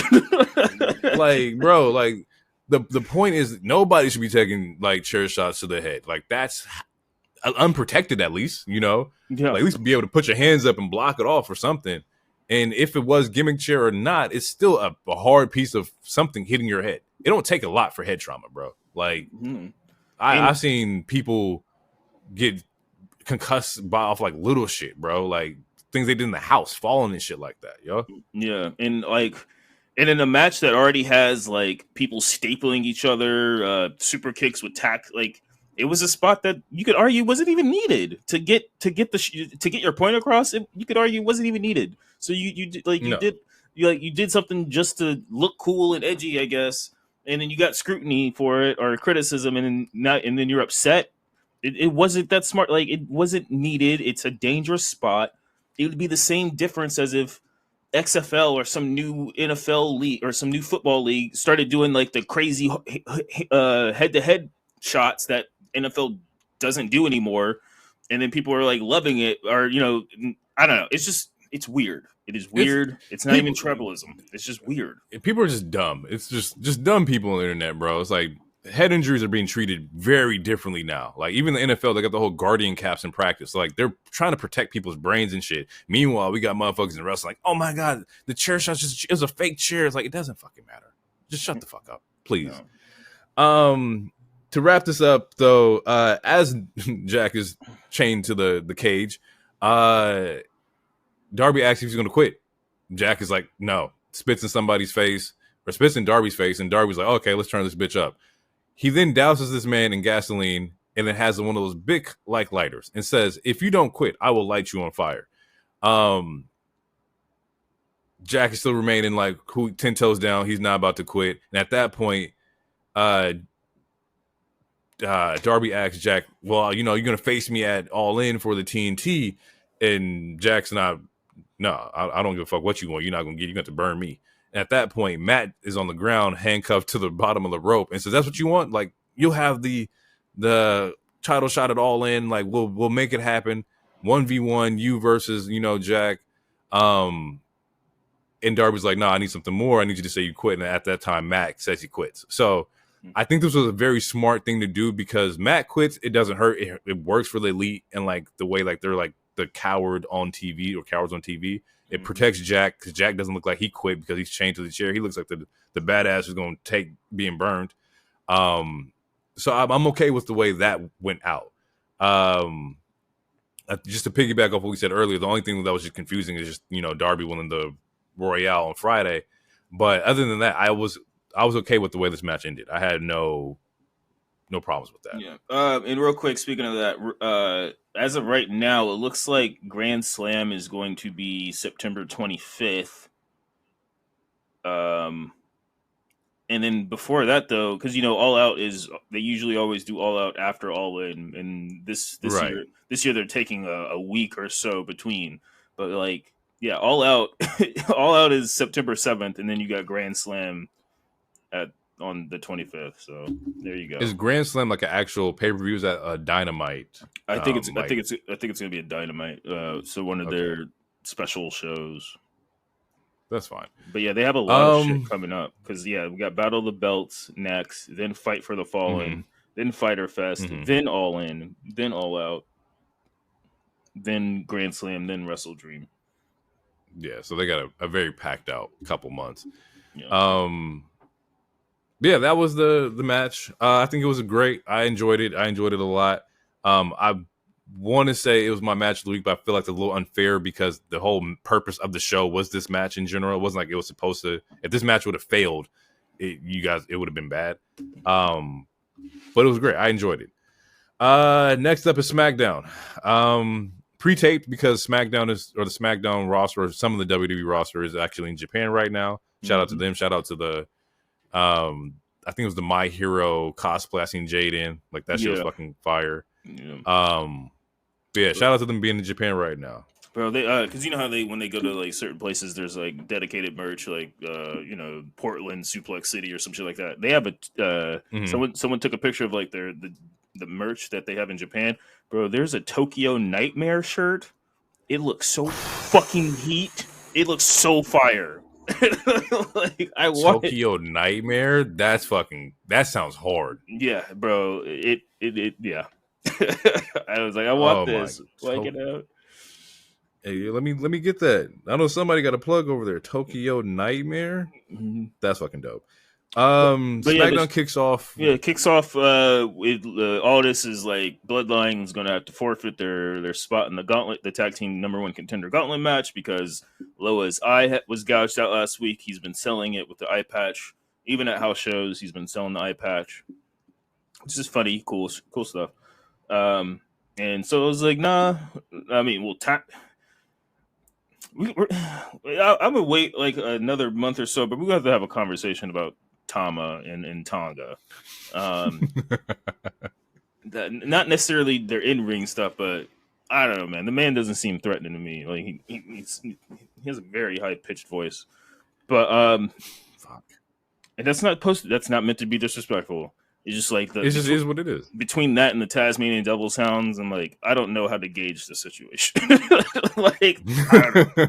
Seems like something I would see at the Max. Stop. All right. Fuck. So, but Solo's like, nah, that ain't gonna happen. We got some, Bloodline. We got someone else, and it's Fatu. After that, we get an LA Knight promo. It's the typical, like, the camera's watching, following the person all the way from the back through Gorilla to the stage. He cuts a fire ass promo. Again, LA Knight's been firing on all cylinders the last like 4 or 5 months. And we get LA Knight versus Santos, which was a good match. Logan Paul tries to interfere, but it doesn't work. LA Knight wins, and then he gets jumped by Logan and Santos. Which, it was what it was. The real star of that match was Elektra Lopez, because that was it. That's the end of my sentence. Just because. But, from here, do you feel any way about this Logan feud, LA Knight feud? I need Logan off my TV. Yeah, I need SummerSlam to hurry up and just get off my TV, bro. I need prestige back to the United States title. I need storylines to be revolved around the United States title. I need it to be like a regular thing, like to make it feel like it's important. At some points, I forgot this motherfucker even had the title. So it's like I need it to be in the WWE atmosphere a little bit more than what it actually is. I get it because Logan brought a lot of eyes. He had the podcast. He's very I don't know if the word is like polarizing in a way, but he's like he gets the views. Yeah. Logan with the belt did a lot for WWE, like it did. Logan with the belt for WWE product, I don't think they got the same kind of return on investment there, but like I get it. But I just need him out. I need to go ahead, do your podcast thing, just stay away from the United States title. I got it. Yeah. From here though, like it was like a series of promos. I think it was like 6 promos, like back to back, maybe 4. I could be, fucked up. Naomi went out. Too. Blair Davenport. Logan Paul says that Mr. Cleveland has a surprise for him when he does SummerSlam. Mm-hmm. We had the Jade and Bianca promo where they tell the champs to stop running and ducking and dodging because they have something to do with them later on tonight. Yeah, which the Spooky Girls come out and attack them. Yeah. Street Profits have a promo with Terrence Crawford. Terrence Crawford does return from last week, which is dope. Mm-hmm. And then we get the Nia and Tiffy promo where Nia's like, don't worry, I'll get you a new briefcase. So pink briefcase may be on the way. Well, stay tuned for that. Indeed. And now we get into the tag team gauntlet match. Yeah, which similar to Blood and Guts, like honestly, I mean, besides the main event, this gauntlet match was pretty much the show. Do you think you should have closed the show out? I feel like you should have closed the show out. Yeah. I mean, I'm not mad at the women closing the show out. Just for the women to close, and it was a long match. I'm not upset with it, but I just felt it was hard to like follow up or focus after the gauntlet match because a lot was happening. You saw like 6 fucking tag teams coming out, and then you end the match with another like tag team. It was just a lot of tag team matches to kind of like just digest at that point. I needed something a little bit different to like get me away from that. Yeah, I feel it. Honestly, maybe they should have started off with the tag team match started off with the gauntlet, and then had the LA Knight match in between that, and then in with the women. That would have been cool. Yeah. But yeah, so yeah, this starts off with Corbin and Cruz versus Legado. Again, I'm liking this Corbin and Cruz tag. They knock off Legado. Then it's Corbin and Cruz versus the Street Profits, which the Street Profits, they pretty much run this shit the entire time. Also fun shit, like, again, I'm liking this Corbin and Cruz. Like, I just the Corbin Cruz / Street Profit segment match part of this was super fire. And honestly, it was dope. It was my favorite out of all the. It was my favorite out of the 6 matches we see. And I'm like, and I literally wrote, yeah, no, they need to run that shit back. That was dope. That shit was fire. But yeah, Street Profits win. Then we get Street Profits Pretty Deadly, fire. Street Profits be Pretty Deadly. Then we get Street Profits versus OC. That was fine. Street Profits win, and then so Street Profits, they run the gauntlet essentially. They beat 3 teams, and then then we get the Bloodline, which I love how the internet yesterday didn't post, like, because they just posted like the Bloodline beating Street Profits and like, oh, Triple H ain't beating those allegations, but they refused to also state that Street Profits were in that match for like, I don't know, 40 minutes for a minute, beating 3 teams. And their final team is fucking Fatu. Yeah, of course they're gonna fucking lose. It's just Bloodline shit. That's what made me so mad, is that, like, because I get it, Jacob Fatu is on fire. You're not making him lose anytime soon. But I don't want to see Montez or Street Profits in general get the Shelton 2.0 thing. They're too fucking talented, bro. Like, both of them are mad fucking talented. But Montez is extremely fucking talented. I don't want to see that just get tossed to the wayside. Because as I'm watching this match, I'm like, well, they just know that their leader just left. They even mentioned it. I don't know if it was on Instagram or Twitter, but they mentioned, like, the leader of, like, that he left. So the conversations are being had between, real life conversations between Bobby and Profits and whatnot, to where, like, they see the writing on the wall there. As much as you're fighting for it, somebody has to make a move and, like, let's push Montez. Let's, put Profits over here. Otherwise, you don't want to lose a Montez. In TNA, Montez would be like one of the best champions in TNA history. I have no doubt about that. Like, absolutely none. I don't think they're gonna lose. But after tonight, and this has nothing to do with this has nothing to do with you. But we got the same conversations we're having about Montez. It officially also needs to be happening about Dawkins. He was equally just as big of a star. He's just as, like, he's officially way beyond those Marty Jannetty allegations. Either one of these guys could go solo, and I think they would both have success. I don't think there's a harder worker in WWE than Dawkins. And I mean that from the sense of, like, he knows he's undervalued, but the dude comes in and works his ass off, loses the weight. Like, he carries himself in these matches. Like, Dawkins, from day one to Dawkins now, completely different individuals. So yes, you are right. Definitely got to put some more respect on Dawkins' name. Yeah, like, when this split does happen, like, I have faith that both of them, honestly, depending on, this might be a hot take, but I feel like Dawkins might have a further ceiling, only because he's a little less goofy. And that's not to say goofy doesn't work, because we had Big E and all this other stuff. But in this new regime, I don't know. I think Dawkins might have his ceiling might be a little higher now. But I think both men will be extremely successful, solo or together. But they need to be, they need to be. But also at the same time, this was a very great show. Like, they went through three teams. This is a great showing. So it's not like they're not getting quote unquote pushed, but they haven't won anything significant in a while, and I don't count that WrestleMania match. So you had Eagles helping and shit. I don't count that. So I just want something better for, like, both of them. They both put in a lot of work. They're one of the most polarizing tag teams on WWE. They can carry promos whether they're a heel or whether they're faces. It does not matter. And even to the point to, like, I thought even, like, BFAB as a manager has been doing a lot like without like the presence of like a Bobby. She's doing a lot of the talking and like trying to rile the guys up and whatnot. So I'm shout out to her too. But like all in all, we got to figure something out with the Street Profits, like for sure. I get it. The storyline now is Bloodline, which that leads me to my next question of, you know, did we talk about last week to where do we want to see the Bloodline with the tag belts? Like, I don't remember. That looks like the angle that they're going for. Yeah, I don't know. I don't remember if we talked about it or not. I have a hard time listening to my own voice sometimes. So I get that. I get that a lot. So I only like listen to a half a show. Yeah, no, I don't. We don't. I don't. No. We don't. They don't need it. Honestly, and the match happens next week. So yeah, we get that tag match next week, and we get the women's tag match next week, which people are upset about. It's like, why can't you put these on SummerSlam?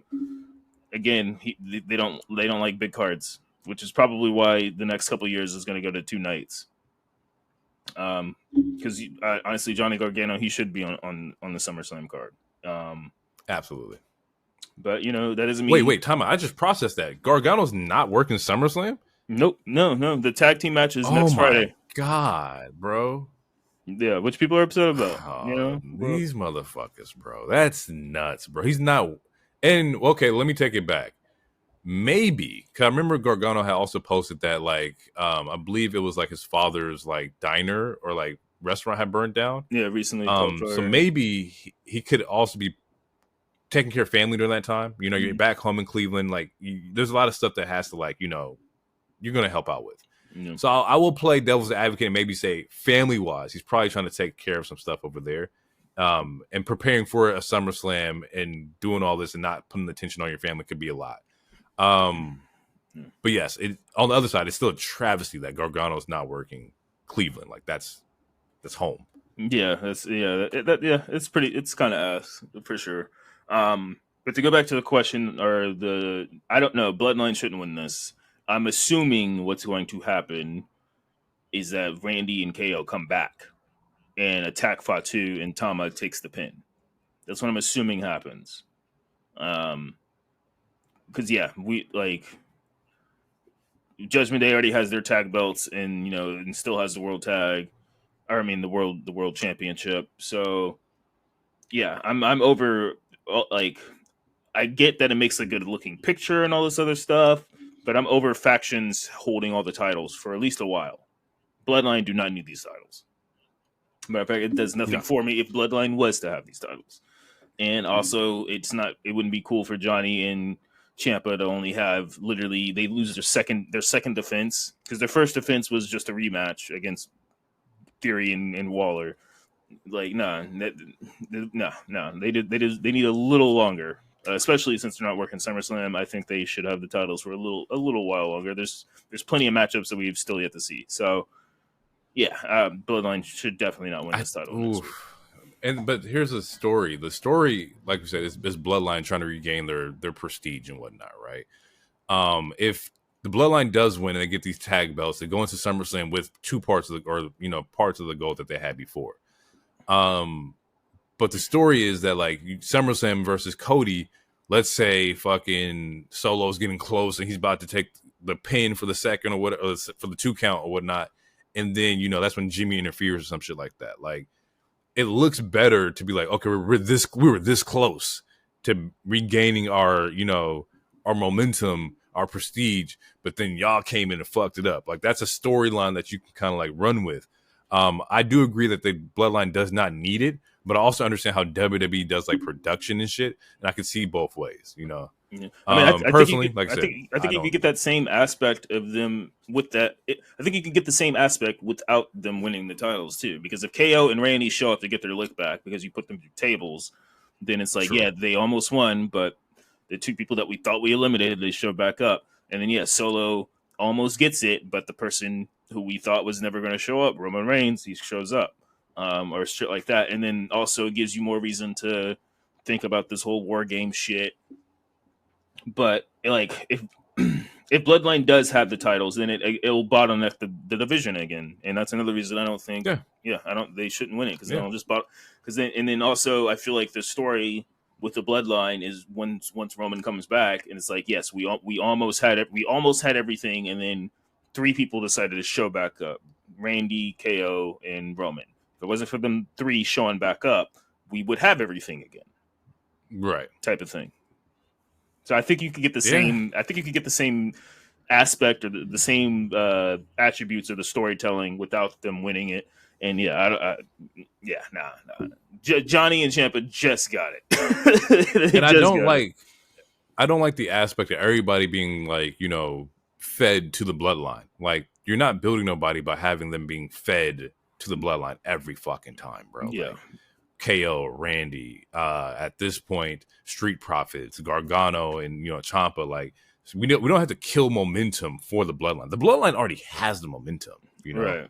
And like, Fatu wouldn't be the one taking the pin because I'm assuming Randy comes out of nowhere, RKO's him, and then maybe he eats that a little bit, and then we get a stunner or something. But yeah, like Fatu's not going to lose any cool points if they lose this match next week, especially if he's not the one getting pinned.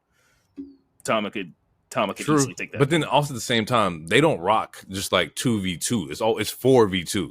So like I would assume that all the bloodline would be involved in this tag team match next week, because if they do come back out, I expect Solo to show up. I expect the one with the eye patch, Tama to come back, that kind of thing. Well, if he has the eye patch, then it's only 3.5 versus possible 4. 3. So. Oh my god. Main event of the night was the women's tag team match.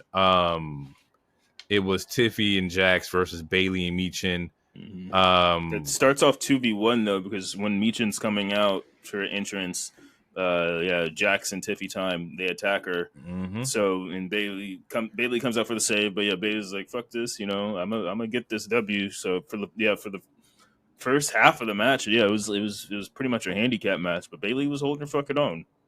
And eventually Michin does come back. And shout out to Michin. I feel like we talked about it before, but she's been getting a lot of reps lately. She's been on multiple different shows. She's been getting a lot of reps. There was a tweet the other week where someone was like, they should just release her. They're not respecting her, and she was like, I'm chilling. I'm making money. Like, I'm doing good. That's what I'm saying. Like, she's on TV on a weekly basis. Bro, she got a job, got a check coming in. Not everybody need to be released. Relax. It's different if they were in catering every week, but if this person's on TV every week, even if they're losing, if they're on TV every week, that is so much more better than not getting any TV time. The people that we should be doing this social justice work for is the niggas who don't get any TV time. Or the people who got dropped for no reason. The Cameron Grimes, that's the kind of shit you need to go to bat for. Yeah, just like the person who's on TV on 2 shows almost every week. That's not that person's eating. Bro? And also, granted, Keith Lee, he's getting checks, but it's still kind of like a one house income. So, you gotta let her work. You know what I'm saying? Like, she gotta feed that boy for sure. I hope you see Keith Lee again. Shout out to Keith Lee, man. Get healthy, my boy. Get healthy. Apparently, his contract is expiring soon.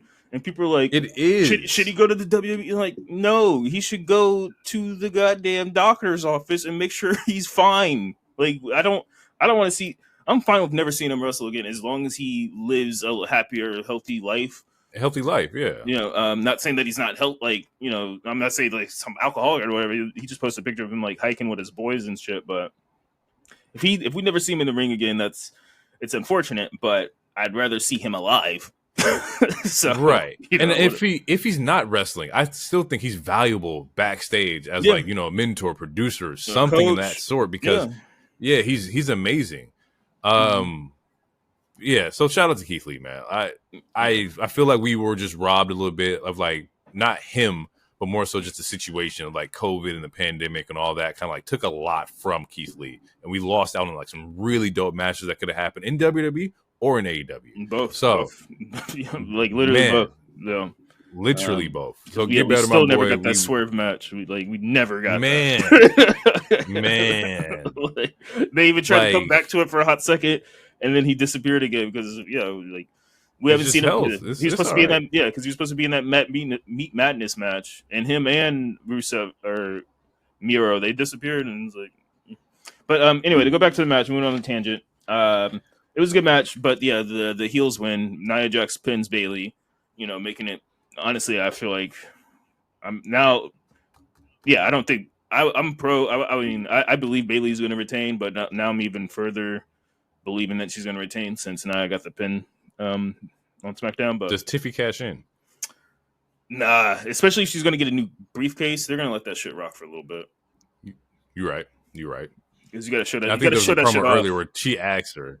She was like, "Hey, I'll get you a new briefcase. Just make sure you just don't cash in on me." Like, so you might be right. Yeah. But yeah, that's the shows. Yeah, that was SmackDown. I feel like overall SmackDown was okay. I feel like it was a little lackluster, but yeah, like it's okay. I think we talked about pre-production where you were like, "This is the episode where Goku and Piccolo learn to drive a car," and I was like, "That's good." It's a filler episode. Amazing. I mean, there's some good like the tag. This tag shit is good. The Santos match with LA Knight was good, and the women's tag was good. But other than like it, I don't know if it was because it was pre-taped or not. But like subconsciously, I don't know. Yeah, I don't know. It wasn't like you said, it wasn't a bad show, but it definitely felt like a filler episode. Yeah, absolutely. But yeah, that's the show, people. Thank you for tuning in. Definitely continue to check with us and rock out with us. Next week, or next episode is the SummerSlam episode, right? Yeah, biggest party in the summer. Yeah, so next episode will be SummerSlam. We'll have our thoughts on that for sure. So stay tuned for that. That's gonna be fucking great. I can't wait for that. Thank you for checking us out. Continue to rock with us on Spotify and YouTube. I'm trying to work on like the Apple one because I've been getting a lot of people in my DMs or just in person, like, "Yo, just put this on Apple." I'm working on it. It's a complex thing. But outside of that, we're gonna get out of here. We will catch you guys later. It's been real. Peace out. Too sweet.